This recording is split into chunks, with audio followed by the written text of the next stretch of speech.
देखते हुए लेके आए हैं हम आपके साथ दीपम सेक्रेटरी के साथ इंटरेक्शन। हमारे कुलीग प्रकाश प्रियदर्शी दिल्ली में उनसे बात कर रहे हैं। एलआईसी का आईपीओ है और बहुत सारी बातें, आइए सुनते हैं। तुहिन कांत पांडे हैं सर, ईटी नाउ स्वदेश से बात करने के लिए आपका शुक्रिया। सबसे पहले तो आपको बधाई कि फाइनली एलआईसी का आईपीओ आने जा रहा है, लेकिन टाइमिंग को लेकर कई तरह के सवाल उठ रहे हैं कि जिस तरह के एडवर्स सिचुएशन है मार्केट में, रशिया यूक्रेन टेंशन है, उसके बावजूद भी इसको लाया जा रहा है, जिसकी वजह से जो वैल्यूएशन है उस प्रभावित हो सकती है, या फिर आपको इशू साइज उसी की वजह से कम करना पड़ा। इसके बारे में आपने प्रेस कॉन्फ्रेंस में भी बहुत सवाल आए थे, जिसका विस्तार से हमने आपको बताया था। निश्चय ही हमें मार्च में जो हमारा पूरी तैयारी थी उसको हमें स्थगित करना पड़ा, क्योंकि एक बड़ी जियोपॉलिटिकल सिचुएशन यूक्रेन का क्राइसिस हुआ है। उसके बाद कई और फैक्टर्स भी रहे हैं, जिसमें कि यूएस इन्फ्लेशन, फेड का आना, वॉलेटिलिटी मार्केट में बढ़ी, तो इसलिए हमने उसको वॉच किया है। और जब मार्केट में थोड़ी स्टेबिलिटी है, इंडियन मार्केट में स्टेबिलिटी है और डोमेस्टिक डिमांड है और हमारे एंकर डिमांड भी हमारी निर्धारित हुई है, तो उसको सब एडवाइज़र्स जो सलाहकार हमारे हैं उनके मदद से ये हमने साइज़ और ये टाइमिंग तय की है। सरकार के हिसाब से अगर पूछूं तो क्या आप इस चीज़ को लेकर उतने उत्साहित हैं जितना आप पहले थे? जितनी रकम आप पहले जुटाने की कोशिश कर रहे थे, आपकी योजना थी, उसमें अब बड़ी कटौती करनी पड़ी है, तो उसको लेकर आप थोड़े से मायूसी है?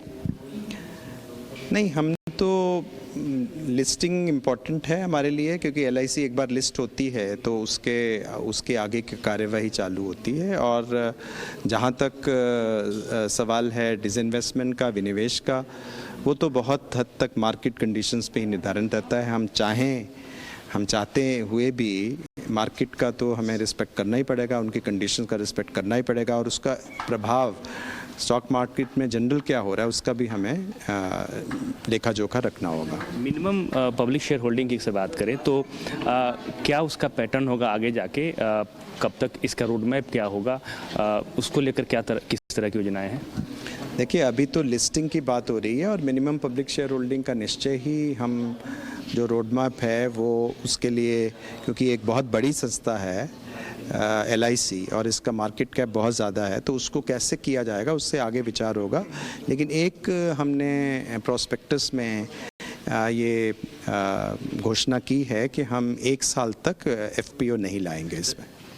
एक लास्ट क्वेश्चन एंकर इन्वेस्टर के बारे में, कौन कौन से एंकर इन्वेस्टर्स हो सकते हैं और कितना रकम आप उम्मीद कर रहे हैं एंकर इन्वेस्टर्स की तरफ से?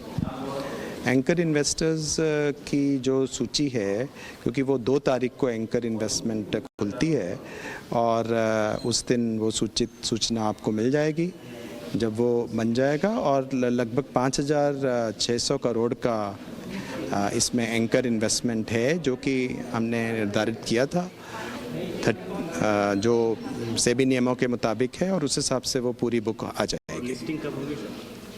लिस्टिंग इसकी सब्जेक्ट टू रेगुलेटरी, मतलब सेबी के रेगुलेशन, उसका भी अप्रूवल चाहिए होगा, लेकिन टेंटेटिवली 17 मई की लिस्टिंग है। Thank you. Sir, just 2 question. चलिए, ये एक मैन ऑफ द मोमेंट है, काफ़ी बड़ा जायगेंटिक टास्क को अंडरटेक कर रहे हैं गवर्नमेंट के बिहाफ पे और सक्सेसफुली आगे बढ़ भी रहे हैं। वो है एलआईसी का आईपीओ। वैल्यूएशन कम ज़्यादा, बाजार का माहौल देखते हुए एक सबसे बड़ा आईपीओ है देश का, एक बड़ी पीएसयू लिस्ट हो रही, तो डिफिकल्ट टास्क तो है, लेकिन पांडे जी उसको बहुत अच्छी तरीके से लेते हुए चल रहे हैं आगे। वेदांता एक स्टॉक है, रुचित आपसे मैं डिस्कस करना चाहूँगा। बड़े